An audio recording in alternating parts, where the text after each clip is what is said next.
আজকে মহালয়া, আজকে ঝাড়পোছ করতে করতে কত দেরি হয়ে গেল। এখন এই একটা জামা কাপড় সব কাপড় গোছাও, তারপরে বা ঘর গোছাও, আলমারি গোছাও, কত কাজ থাকে মহালয়ার আগের দিনকে। মা মা মা মা হ্যাঁ বল। মা, কাল তো মহালয়। হ্যাঁ কাল তো মহালয়া। কি মজা, কালকে মহালয়। মা মা, আমাকে কিন্তু তুমি ভোরবেলায় ডেকে দেবে, ঠিক আছে? আমি রেডিওতেও শুনবো আর টিভিতেও দেখবো মহালয়।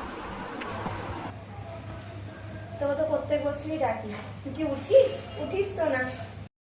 এবার আমি নিশ্চয়ই উঠবো, তুমি ডাকবে, আমি উঠবো। ঠিক আছে ঠিক আছে, ডেকে দেবো, দেখবো কত উঠিস তুই। একদিক দিয়ে ডাকবো আর একদিক দিয়ে আবার ঘুমিয়ে পড়িস তুই। ঠিক আছে, কালকে ভোরবেলায় ডেকে দেবো। কি মজা, কালকে মহালয়। এই এক মেয়ে হয়েছে, প্রত্যেকবারই বলে কিন্তু ঘুম থেকে আর উঠতে পারে না।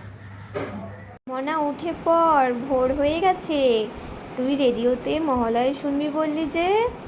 না মা, দূর বাবা, আমাকে আর একটু ঘুমাতে দাও না, আমার ভালো লাগছে না। এই তো না, তুই নিজেই বললি আর এখন ঘুমোচ্ছিস, দেখ আবার ঘুরে শুয়ে পড়লি তো। আর কালকে রাতে ঘুমোতে অনেক দেরি হয়ে গেছিল, তাই আমাকে এখন ঘুমোতে দাও। আমি ওই ইউটিউবে পরে চালিয়ে দেখে নেব। তুমি যাও তো বাপু, আর ভালো লাগছে না।